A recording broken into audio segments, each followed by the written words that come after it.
Terkait insiden pilot kopilot Batik Air ID 6723 Kendari Jakarta yang tertidur 28 menit.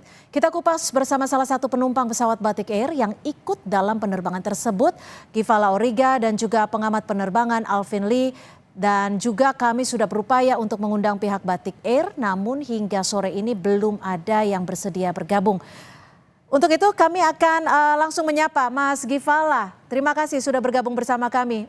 Mas Alvin, terima kasih juga sudah bergabung bersama kami di Kompas Petang.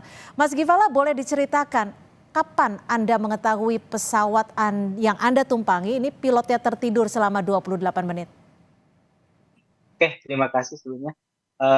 Saya tahu untuk berita ini tuh di tanggal 9 Maret, di tanggal 9 Maret siang. Kebetulan saya lagi baca di salah satu platform media sosial, dan dari media internasional saya membaca ada penerbangan Batik dengan jurusan Kendari ke Jakarta. Dan di situ saya penasaran, setelah saya membaca beritanya ternyata itu memang penerbangan saya di tanggal 25 Januari. Jadi baru diketahui setelah beberapa bulan ke depan gitu ya. Oke, Ya, betul. Mas Givala, kalau Mas Givala sendiri penerbangan Kendari Jakarta sudah biasa melakukannya atau ini yang pertama kali? Sudah biasa, Mbak. Sudah Kebetulan biasa 2 ya? bulan sekali ya, betul. Saat itu ada sesuatu yang janggal kah? Kalau dari saya sendiri nggak ada sih, Mbak, nggak ada yang janggal. Jadi saya anggap hal normal aja karena di pesawat pun melakukan aktivitas seperti biasa aja sih, Mbak. Oke, ini kan kalau biasanya Kendari Jakarta itu sekitar 2 jam 35 menit. Saat itu perjalanan di udara berapa lama, Mas Givala? Waktu itu kurang lebih 3 jam, Mbak, 3 jam. karena 3 jam. Berarti memang merasakan ada keterlambatan ya? Ada kecurigaan tidak saat itu?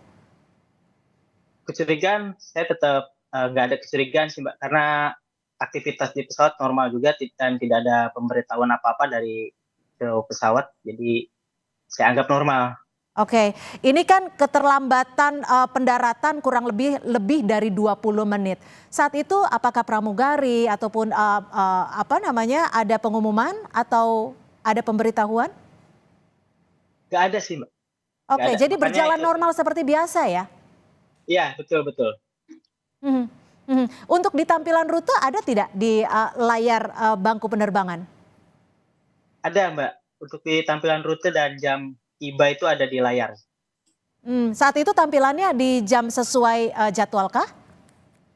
Nah, untuk jam tibanya itu, yang seharusnya setengah jam lagi itu kok harusnya berkurang, ini malah bertambah, Mbak, untuk jam tibanya itu. Oh, oke. Mas Givala, kalau ini kan Anda baru mengetahuinya setelah beberapa bulan kemudian gitu ya. Saat itu apa yang Anda duga saat mengetahui informasi ini? Kaget kah? Sebenarnya ya kaget sih, Mbak, saya masih kaget, jadi parno juga sebetulnya Hmm, setelah mengetahui berita ini. oke, saya akan ke Mas Alvin. Mas Alvin, sebenarnya secara mandatori untuk pilot dan kopilot yang harus beristirahat itu seperti apa sih?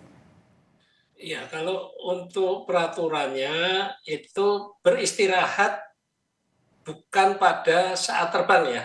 Kalau pada saat terbang itu memang belum mandatori, tapi sudah menjadi best practice dalam penerbangan sipil sejak 24 Maret 2015, di mana terjadi peristiwa Germanwings 9525 ketika pilot keluar dari kokpit ke toilet. Di dalam kokpit hanya ada kopilot dan kopilot kemudian mengunci pintunya.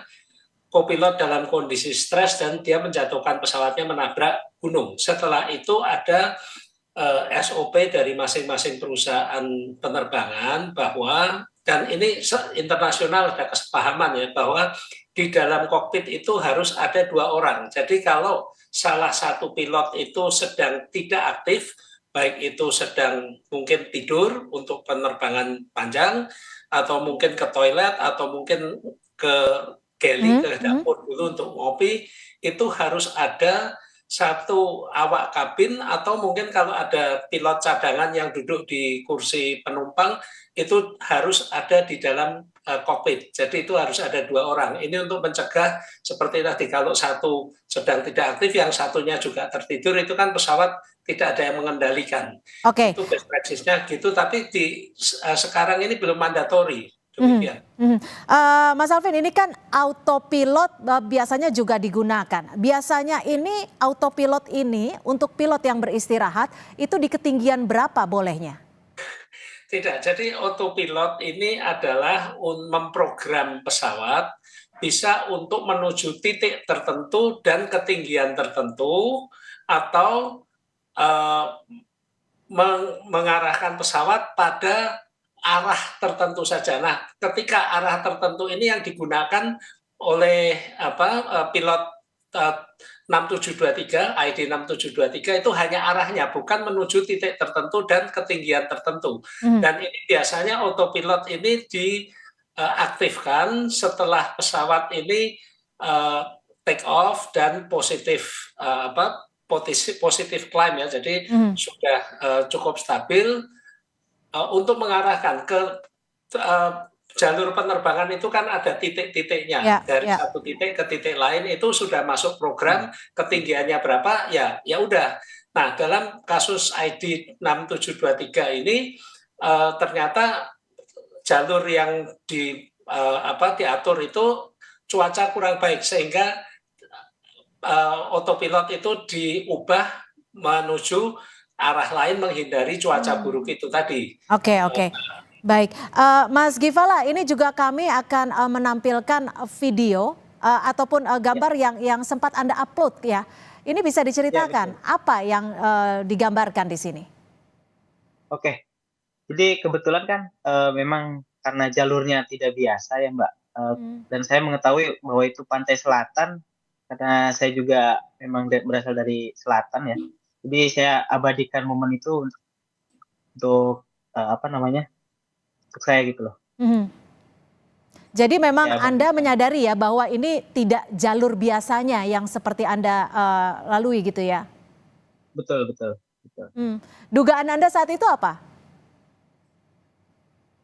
Tetap dugaan saya kira mungkin di bandaranya sedang crowded atau mungkin cuaca buruk, jadi mungkin pesawatnya disuruh berputar-putar dulu. Oke, Mas Alvin, biasanya ini kalau pesawat ini kan akhirnya keluar jalur, katanya seperti itu.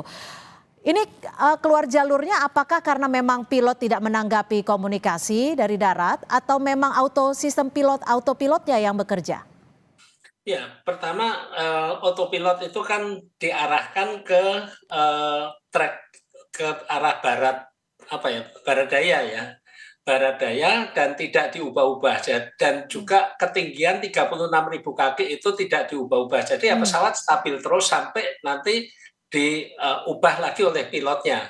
Jadi kalau itu tidak diubah dan pilotnya juga tidak terbangun, itu akan terus menuju lautan India. Nah, untungnya pilotnya terbangun kemudian putar balik. Dalam hal ini sudah melewati Bandung ya. Nah, kalau yang kami khawatirkan itu adalah persediaan afturnya ini seberapa. Kalau itu nanti terlanjur jauh, mau putar balik afturnya nggak cukup, itu repot gitu. Itu yang akan menjadi kendala terbesar. Mas Alvin, ini kan hak konsumen seperti ini dicederai. Singkat saja, apakah sanksi yang diberikan sudah cukup?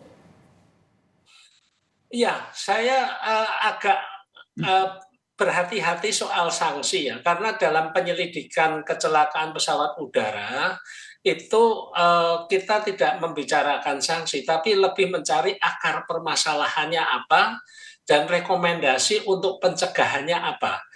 Sebab kalau selalu dibayang-bayangi sanksi, yang dikhawatirkan adalah pihak-pihak terkait tidak akan terbuka, akan menyampaikan informasi yang melindungi dirinya sendiri, dan akibatnya masalah yang sebenarnya tidak pernah terbuka dan tidak bisa diatasi. Demikian. Baik, terima kasih atas perspektif Anda, pengamat penerbangan Mas Alvin Lee, dan juga Mas Gifala Auriga, salah satu penumpang yang ikut dalam penerbangan Batik Air. Terima kasih sudah bergabung bersama kami di Kompas Petang. Terima kasih.